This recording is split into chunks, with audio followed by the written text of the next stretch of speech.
Good morning, everyone. Today I'm so privileged to be here. I'm going to be taking you through our life, taking you through our apostolates. It's more of get to know us. We are the missionary sisters of the precious blood, and specifically in the Democratic Republic of Congo. Today we are going to be sharing with Sister Jeanette, who is going to be taking us through her mission experience, her apostolate here in the Democratic Republic of Congo. Good morning, Sister. Good morning, Sister Olive. I'm so happy to meet you today, and I'm so excited to hear the part of your story and your mission experience right here. Are you ready to share with us? Oh, I'm very happy. I'm very happy to have this privilege of Mhm. sharing my experience. Mm-hmm. Yeah, it's Okay. my joy. Thank you so much. So, without going any further ado, I would like us, like you take us through where have you been working? Where is that place? Yeah. Okay, thank you for this privilege. Mm. I may first say my first mission experience here in Congo. Mm. I've been working in a province of Equator, Mm. specific Bandaka. Mm. That is where our first mission Mm. of missionary sisters of the precious blood started. Mm. So there in Bandaka, we have many apostolates, but for me, I'm working in the old age home Okay. as in charge of the old age home. Mm. Yeah. Okay. So, do you mind taking us through how did the old age home start? What is the story behind? How did it? How was it really started, or what was the cause? A little bit of, yeah. Okay, our old age home started. The building was first used by the Christian brothers. Okay. They used it like a boarding school. Mm-hmm. They are nice buildings, very concrete. Mm. So when the Christian brothers left and the rooms, the buildings were empty, Mm. so the sisters were given handed over the buildings. Okay. So it happened that that place there was once a sleeping sickness which arose in that area, and there were many people who are been affected who had been affected by the sleeping sickness, and most were the old people. So when they recovered and they were there, so most of them were neglected by their families. They Yes. could not go back anymore to their families. Some even could not remember their families. Yeah. So our sisters saw it's good for them. They put them together to be feeding them and to care for them until their lifetime here on earth is gone. Okay. So that is how our old age home started. So that is how it started. So it means that before it was being used as like a place for young boys, they were Yeah. sleeping there. Yeah. And then when the people who were working there left, then it was left in charge of the sisters. Yes. Wow, that is so nice. And do you have a specific criteria which you use to, like, how do you get the old people? If someone is out there, he's old, he would like to come and join your old age home. Do you have a criteria, or what should the person do? Yeah, there is always a criteria, although it's not so much complicated. We are just in the village there, but there's this criteria we use just to know the person if really that person needs our help. Yeah. So the first thing when we approach these cases, I do myself go personally to visit the family. Yeah. And I see the situation how it is. So if we can help the person from where the person is in their family, we give the help. But if we see it's not really like applicable, then we like bring the person to the old age home. Okay. Yeah.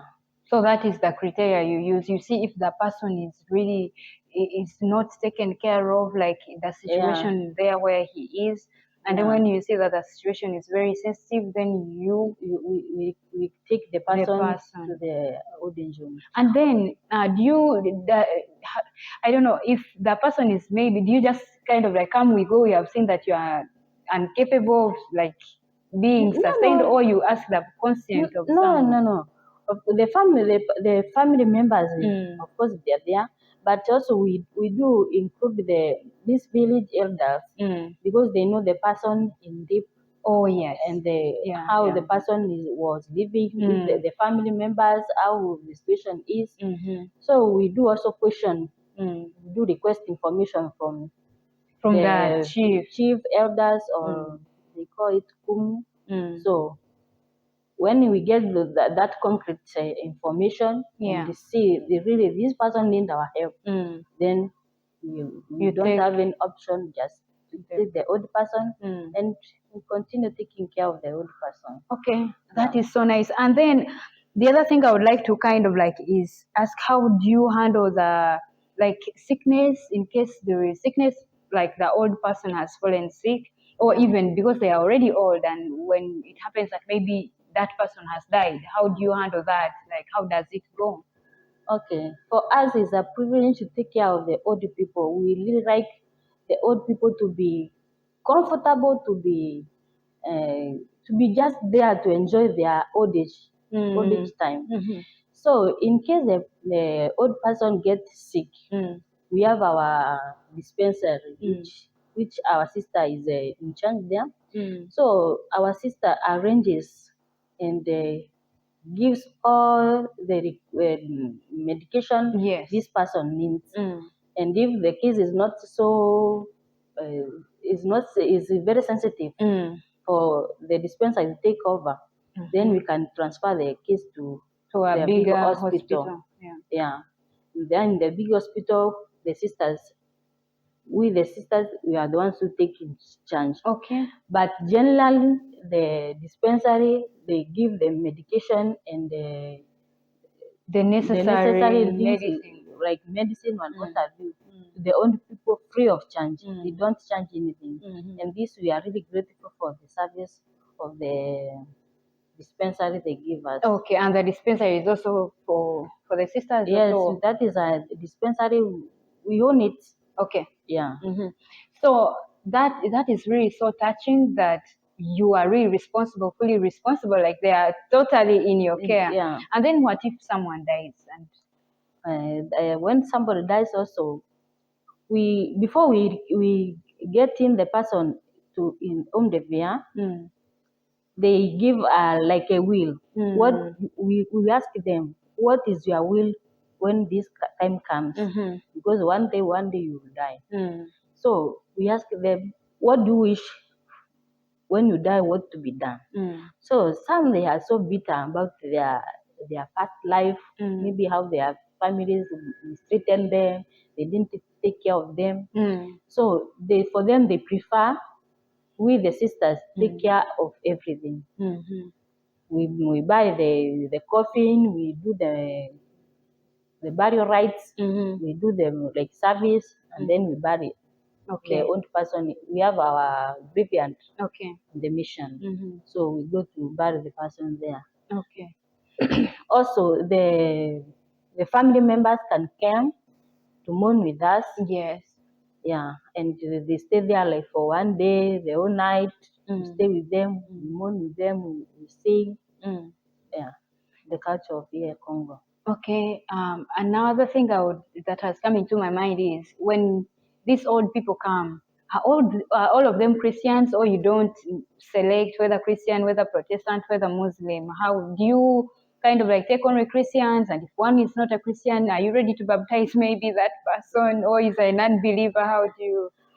Okay, that case it's just a personal, but I can say for now most of them they are Christians. Okay. Because in that place most of them they are Christians, and those who are not Christians, you see, when they come there they want to be part of Oh Christianity. yes. Yeah. So they ask maybe to be baptized, and then they to have like this Catechism. catechism for some period of Your time so time. that they can know what happens in the Catholic Church, and then they are baptized They and, are. and They become they members become of the church. members of the church. Okay. Thank you very much. And as we continue, I think you must be already motivated by sister's experience, and it's not yet over. Let us have a short break, and then we are coming back for the continuation. Thank you. La congrégation des sœurs missionnaires du Précis-Saint est une congrégation internationale qui est composée de sœurs de différentes nationalités, cultures et langues. Malgré notre diversité, nous formons une vie commune dont notre mission est le royaume de Dieu sans frontières. Nous sommes à l'unité industrielle 6e rue, numéro 210 /8. So, welcome once again. We are continuing with Sister Janet. She has told us that really, when someone falls sick, when an old person dies, the sisters are fully responsible. So, we are sure that in case you are there, you are really taken care of. Let us continue and hear from her as she tells us the other part of the story. Let her tell us what has been her motivation. Sister, what has been your motivation serving the old people? What has been that has been pushing you every day to really give the best of yourself? Okay, thank you so much, Sister Olive. I can say for me, really, generally, I like to serve the less privileged Yeah. people. And for me, when I was given this apostolate to take care of the old people, I felt touched because that is a sensitive apostolate. So with that in mind, I asked God first for help to give me an idea what to be done because it's my first experience. I've never worked in an old age home. So with that in mind, the old people were there to accept me, and they give their total surrender. They Yes. surrender themselves to our care, to our guidance. They entrust to us everything. You see, they have confidence in us. And for me, I see when someone have a confidence in you, you cannot do that person if you are really a Christian. You Yes. cannot do that person something bad. Any harm? Yeah. So for me, I feel I have that obligation to take care of the old person so that that person can enjoy his or her old age time and then die in peace. And for me, I feel it's a joy. I feel joy when I see the person, the old person is happy and is really enjoying his old age time well, and yeah, is there. Also, our sisters there in my community, Yes. they do support me in different ways. You see, for example, when you go back in the community after working there, everybody is like, "Sister, how is the old age there? How are they? Who is sick?" So, and if somebody is sick, or even when the death occurs, they come there to support me with Yeah. the encouragement because that is part of my family. Yeah. I take them as part of my family. Yeah. And also for the old people, you see, they are like small children. So everything you do, something small, they are so happy and they feel really you love them. Yeah. When you just go there and even if you don't have anything to offer, like money or a gift, but you just go there and talk to the person, how did you sleep? How have you taken your breakfast? That person feels She's loved, she's taken care of. And so that is that is my really so joy. nice. So, what I'm getting from your point is you have been motivated by their acceptance. Yeah. Accepting you, it gave you the motivation to really Motivation to give. serve them. And I said I'll serve them with all my strength I have. Yeah, that is so nice. And now, the other thing which I would like to ask is, what is it that these people have taught you that even when you go or wherever you will go, you will still remain with that in you, like you will carry with you? Any Yeah. life lesson you have learned from them? for really, there's a big lesson I've learned from these older people, like total surrender. You see, when they give themselves, they abandon themselves to you to take care of them. So for them, they are there. You may do them something bad or good, they are there. They will not have that strength to like defend themselves. They just abandon themselves to you. So for me, I see that self surrender. I surrender myself to God also because I don't know. In this life, we are like we are in a journey. So if I surrender myself to God and every day I entrust myself to the guidance of God. I think there's nothing for me which I have to like be an obstacle in my life. So with that an idea of total surrender to God's guidance, life continues. Life continues, and it has been for you a big lesson from them. Yeah. And then, do you mind sharing with us part of the experiences, like challenges with the experience which you have had? What have been some of the challenges in your mission? Okay, in everything there have to be challenges. Okay, Sister Olive, really for me, I can say I I'm most touched with this. There are some people who are like very insensitive. So you see, the only people when you give them something, they are like small children. They will be going around and saying, "Hey, sister's given me this, sister's given me this," and then you see, there are some who take advantage of the old people. Oh yeah. I give an example of one family. The old person stays outside. She does not stay with us in the old age home. So every time we bring the food or even like clothes to the old person at her home there in the village. So our family members take advantage of this person. Oh no. Sometimes they can eat the whole food. The old person does not eat anything. So if these people could be really like A bit sensitive to feel for the other to person. feel for this old person we have given something like food. Let actually let her at least eat a bit. Then if it remains, if she is not able to finish, then we can. But some they can eat everything, and then the old person stays hungry. Stays hungry. You can give this old person a dress, Yeah. or a gift like a kanga or something like this. You go the next day, you meet the person, is dirty, is Again, and you wonder, and I you, guess you the give person. them you give the person maybe Yeah. new clothes. So you wonder, really these people, do they really care of these old people? So that's why I do encourage, I do like that old people to be in our old age home, Yes. to be there with us, so that we can monitor everything we give. They are using, they are eating well, the soap they are using, it is not being wasted away, something like that.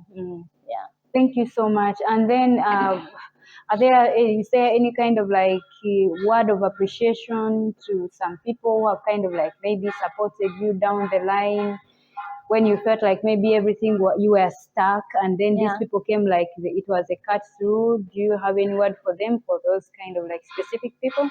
Yeah, for me, I would like to say a big thank you to our donors who give their support to the old age people. Every month, really, we get something for these old people to survive every day. So for that, we are really grateful for the donors who will give, offer their money and the material needs the old people, especially our sisters there in Europe. Their families, their friends, they support us with many things, especially the money which we depend on every month. Also, there are some well wishers from the region who come to visit, especially like when there is their big feast, the Easter and the Christmas. They come, they bring a gift to the old people. So also for them, we are very grateful, and they continue giving us Yeah. those gifts so that we The continue mission also serving continues. the world people with joy and love. Okay. Yeah. Thank you so much. I really appreciate your time and for being with us from the beginning up to the end. And I'm really so grateful. Sister, if you have any word of conclusion or anything to add. Yeah, I forgot to say also, we were privileged last year. Yes. I tell you, there was a big surprise for the old people. So in this time, it was Christmas, and it was a surprise for us because the first lady of Congo, Mama Denise Oui. Nyake, she came to visit the old people. and I tell you what a donor. We received a lot of things, and it was for me a surprise. I could not imagine. So for that, I would say when we entrust ourselves to God, everything you just see your work is being supported in different ways. So for that, I would say we continue serving God here in Congo, and with that, we are able to make the precious brand fruitful with our mission, with our portraits, and everything we do so that we can support the God's kingdom in RDC. Okay. Thank you so much. You're welcome. Thank you. And thank you for really being with us from the beginning up to the end. Our mission is God's kingdom that has no boundaries.